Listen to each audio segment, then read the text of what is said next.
18.3 million are out there walking the streets without classrooms. And yet, everybody is silent.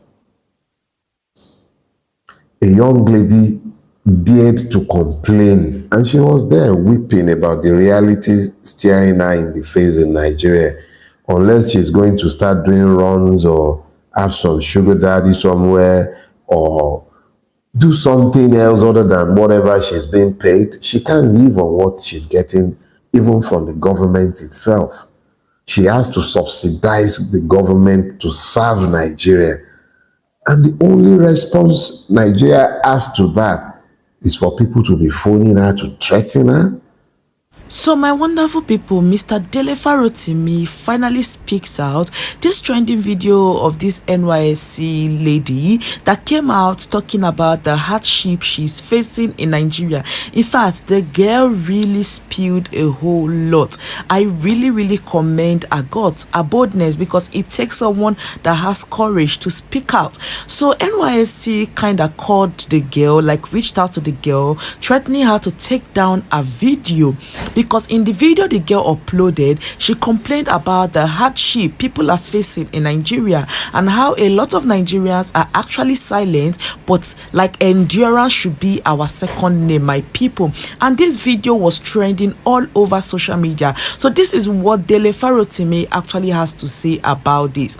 My people, if you know the hardship in Nigeria, Nigerians are passing through a whole lot. Sometimes I wonder, if I am complaining, how are the poor people coping? How are they coping? There are people that their salary is just 20,000 naira in a month. My people, even those abroad are even suffering it too, because in 10 years time, I wonder if you send your family member 1 million, they will still call you in 1 week to send them more money. But 10 years ago, when you send them like 50,000, they can stay up to a month before reaching out to you again for money. So my people, a lot of things are happening in Nigeria currently, and this lady actually spoke up because it takes someone with courage to speak up. She complained about the hardship she is facing as a corper in Nigeria. So my people, they recently increased corper salary to about 70-something thousand, and honestly, the truth is it's not going to do anything for them, but we are still even happy that they increased it to 70-something thousand. The hardship currently is really something else. I will first of all leave you all to hear what this lady has to say, and then what Dele Farotimi actually said concerning this matter, because the way it's going, it may seem as though these people don't even want Nigerians to speak up at all. A lot of people are suffering and smiling. A lot of Nigerians are suffering and smiling. They keep on enduring. My people, let's hear from this girl's mouth. So overwhelmed, and I feel like if a lot of Nigerians come out and start speaking on what we are actually going through, then maybe changes will be made in the government. Don't you guys think? And this video, I just want to say to our president, I don't know if there have been any other president that is terrible, but you are such a terrible president. It is so hard. So I'm coming from the supermarket where I went to get foodstuffs, and everything has gone up again. It's just like every single week prices increase. I want to know, what is the government doing about this increment? Is there going to be a particular time where prices will stop going up? Is there going to be a particular time where things are going to go back? Guys, why am I going to get a crate of egg and they're telling me it is 6.5? It doesn't make any sense that egg will cost 6.5. Like, I literally can't remember when egg used to cost 800. And I'm so overwhelmed because this is literally my first time doing this adulthood thing alone. This is my first time moving out of my family house. This is my first time living by myself. And not just that, after I left the supermarket and I got home, my security is bringing NEPA bill, and NEPA bill has gone up by 2 times. Like, it's insane. I can't keep up with these bills. I am so overwhelmed and I'm so exhausted. Every single money that I have been making, I'm using it to pay bills. I don't even get to live properly. The craziest thing was, you want to go out to a certain location with your friends, and Uber is about 25,000. Like, even Uber, that we can't even take Uber. It is crazy. Like, why are things so expensive? And let's not even Lagos stinks. Lagos smells like shit. If you say, okay, I want to take a walk, I'm depressed, let me just take a walk, you can't even take a walk. Like, the place smells like crazy. Why does an entire state smell like this? And what is the government doing about the bad smell?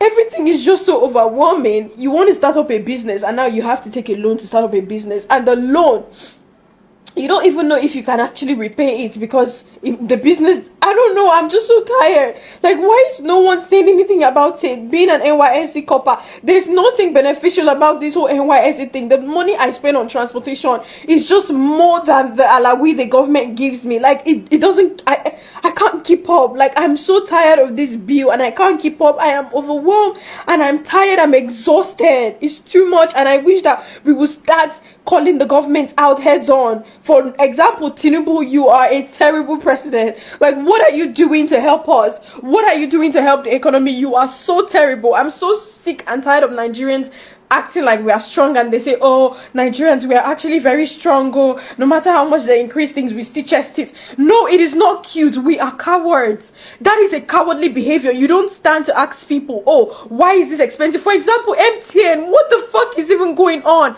Literally, I spend over like 20,000 on data in a week, and I'm not even joking. 1.5 data cannot even last me for an entire day. I have to do 1.5 like 2 times a day, which is like 3,000 a day. It is too much. Like, what are you guys doing about it? Like, what is happening? I'm tired of paying bills. I feel like I don't have anything.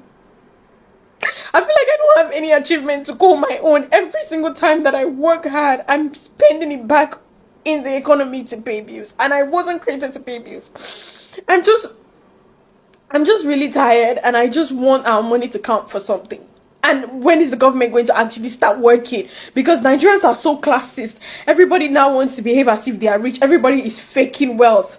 But we are ending up being poor because we are struggling so hard to look rich. We are ending up being poor. So I need us as Nigerians to please start calling the government out. We should be tired of this by now. We need to call the government out. Prices need to start one place. Food needs to start one place. The economy needs to start one place. Like, we are tired. It's just too much.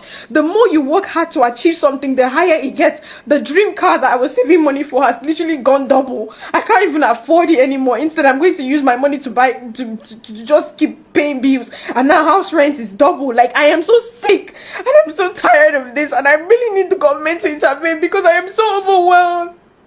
So guys, yesterday I made a video talking about the Nigerian government and how terrible President Tinubu is, and I was crying in the video. So 30 minutes ago, I just received a call from the NYSC board, starting with the secretariat before the LGI. And for the secretariat, for the NYSC secretariat, I'm going to attach what she said, some of the things she said, so you guys will hear. Are you normal? I wasn't insulting the president, ma. I was only asking for accountability. Hold down that rubbish you put there. Ma, are you threatening me?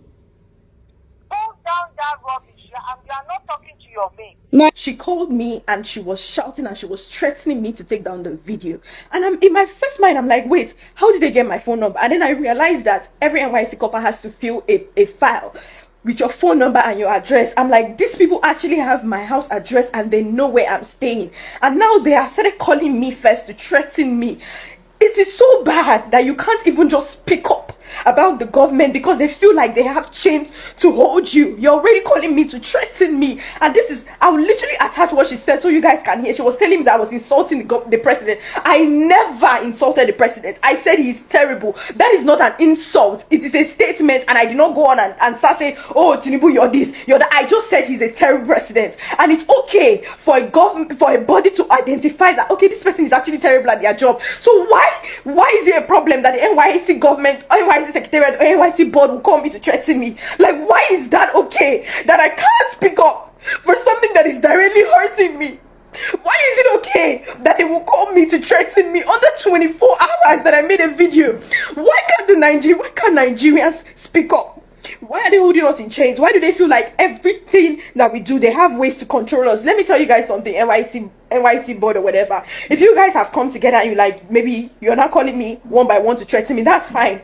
You can do whatever you want to do, because I know that you guys already have plans. The one that this one is calling me, the next person is calling me, that's fine. But now I'm putting it out here so you guys will see and you guys will know. NYSC, they have my house address and they are started calling me to threaten me. So in case anything happens, you will be very much aware where the problem started, because I did not say anything I shouldn't have said. The Nigerian government are not doing anything about the inflation that is happening, and it's causing us to be very depressed. I am depressed, and my bank account is going to zero, and I still have to live every day. And I'm asking the Nigerian government to do something about the inflation. And instead of me to get a call and say, okay, we are working on it, I'm getting a call saying that, oh, you're very stupid. Why did you do that to Tinubu? Take down that video. You did this, you did that. I just want you guys to know that this is what the NYC board are doing. And in case anything happens to me, because they have my address, you guys know who to hold accountable. You can literally see the pain in her eyes, the pain in her voice. She really spoke with so much pain, and really I can feel her pain because I have been there before. Let's listen to what Dele Farotimi has to say about this. Really need in Nigeria, I feel good men, a few good men. A lot of times I find myself completely embarrassed by the reception I get either online when I run into those who will be effusive in their praises, just as I have people who are very effusive in their abuses. But those who are effusive in their praises will come to me and be like, if we have only 50 of you, if we have 10 of you, if every state has one of you, and I'm looking at these people and I'm saying to myself, you guys are actually bringing home the lesson that Christ was teaching when he asked his disciple, why do you call me good? I know as a fact, I guarantee you that I am not a saint. I am nobody's moral agent. I am not looking to be anybody's pastor. All I do at any point in time is I tell the truth that I see in my space. I have rarely ever been found at the head of any protest. I have never advocated that anybody bear arms. And let's be clear, I'm not a peaceful man. My insistence on non-violence is not a function of me being essentially peaceful. It's because I am weak. I don't have any guns. I got no guns. So I cannot confront those who are practitioners of violence and have the monopoly of arms. So I am weak. The only thing I can do is speak truth in the face of those who are carrying the guns and let it be clear to them by sheer force of my own moral strength. I'm not afraid of your guns, and I will speak to the truth of what I see. So the absence of fear for those who are bearing arms, the absence of fears for the consequence of the truth that is spoken, those are the only reasons why you have separated someone like me and you'll be pointing me out. But there are myriads of you who have equally lost the fear of the same things that I have, but you are merely not applying yourself in the direction that is beneficial to all. So I'm saying to you, what is it that Nigeria really needs for Nigeria to change? It just requires a few good men. Imagine there is a theory in sociology. In the study of society, they've come to the knowledge of one reality. There is what they call the theory of non-collapse. This morning I shared an essay I wrote, I believe about 3-4 years ago, where I said, everything stinks. I shared it and I said, this is today's scripture. And what was it I was trying to point at? In Everything Stinks, I described how you become acculturated to madness the longer you tolerate the madness. And the point I am making is this. If we have not become so acculturated to madness to the point where our societal norms have collapsed, where we have now become accepting of even the worst of anomalies, and we have normalized abnormalities, become acculturated to evil to the point where we are barely ever shocked by what is done to us or to our fellow victims. What is it about us that has us accepting of evil to the point where you have over 20 churches and mosques, but not one, a single one of them would dare to speak to the common good based on truth? How many pastors have spoken the way Thre spoke? Did she lie? If more people would speak as Thre has spoken, how many people can they phone to be threatening? How many people? Exactly how many people can they threaten?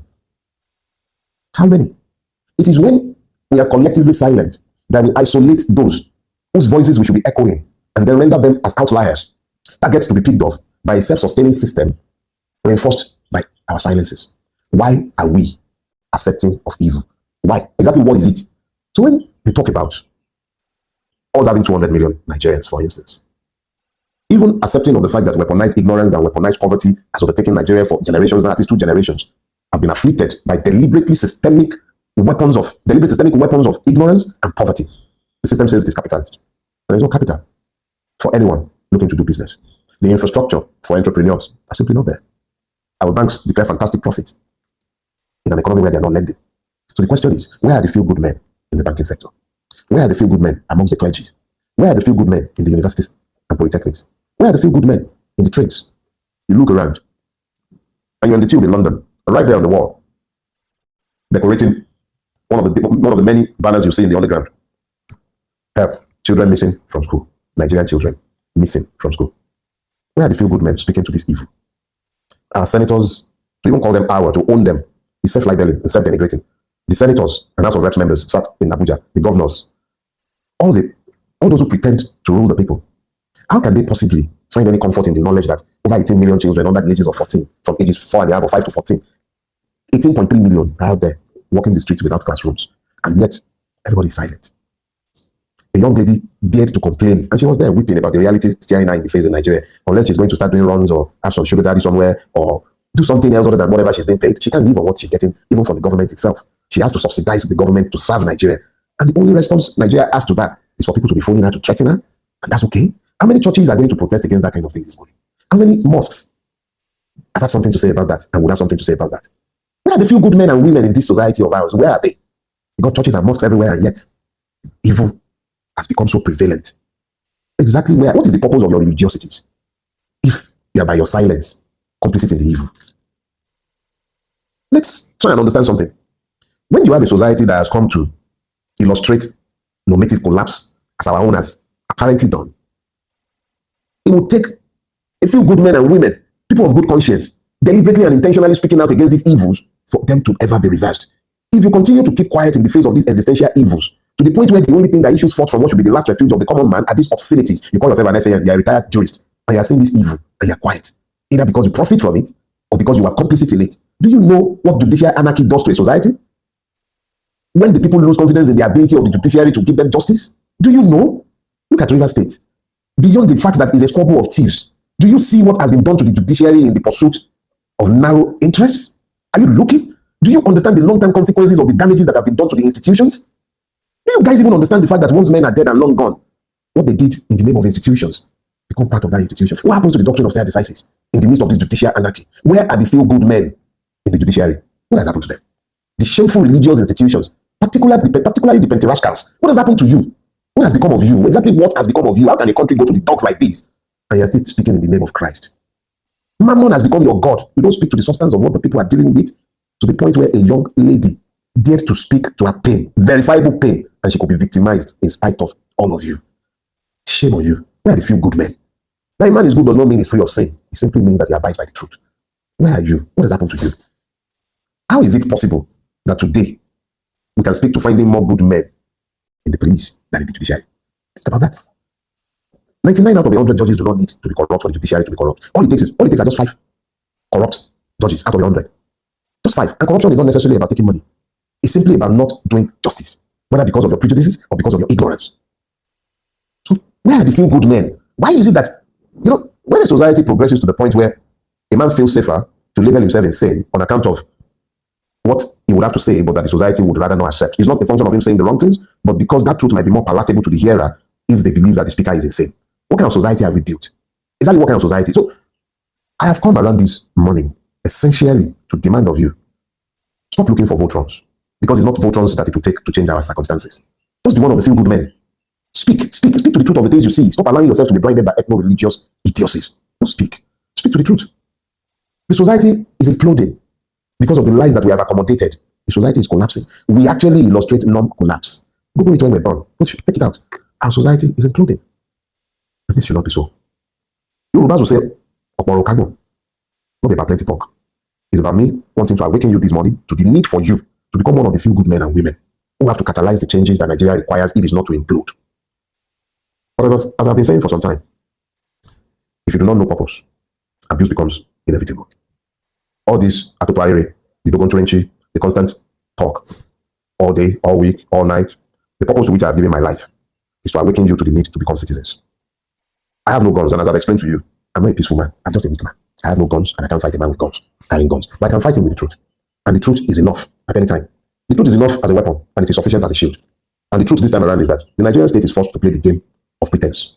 They have to pretend that we are in a democracy, and they have to pretend that we are citizens. And if we are going to have to sustain the pretense of a democracy and the illusion of citizenship, they also have to pretend to offer us those rights. So here is the one that I believe should be paramount to all of us, and it is the one that we are able to weaponize, the demand to have electoral reform. You cannot be in a democracy where your votes do not count. I am proposing that we keep 2 dates in mind. The 27th or 29th of May, when they have their fraudulent swearing in, and they used to call Democracy Day, that day, and the 12th of June. Either of those 2 days, definitely long before then, definitely before the end of this month, a citizens' bill for the reform of our electoral act will be placed before the National Assembly. Let us also have a program in place long before the 29th of May, or long before a date, where we pick a definite date on which to show our rulers that we are serious about our demand for electoral reform. Before the end of this month, a definite date will be picked and it will be communicated.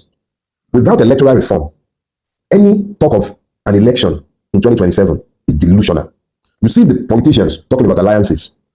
The short one, that midget, the evil one, is busy talking about SDP and calling his fellows to come and join him there. You don't count in their equation. They are not looking to empower you. They are looking to gain power so that they can perpetuate this same evil system that has been self-sustaining. But for you to be of any consequence in the equation, your votes have to count. The system and its beneficiaries have to be afraid of losing power. And the only way that happens is my people, I just have to end this video here.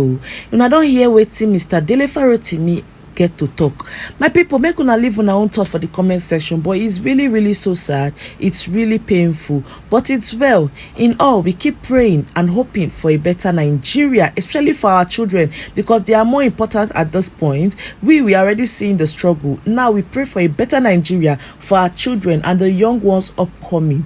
My people, make una leave una thought for the comment section. We don't come to the end of this video. I go like make una share una honest opinion. Also, make una not forget to subscribe, like the video, and also turn on your post notification bell. I go see una for my next one. Bye for now.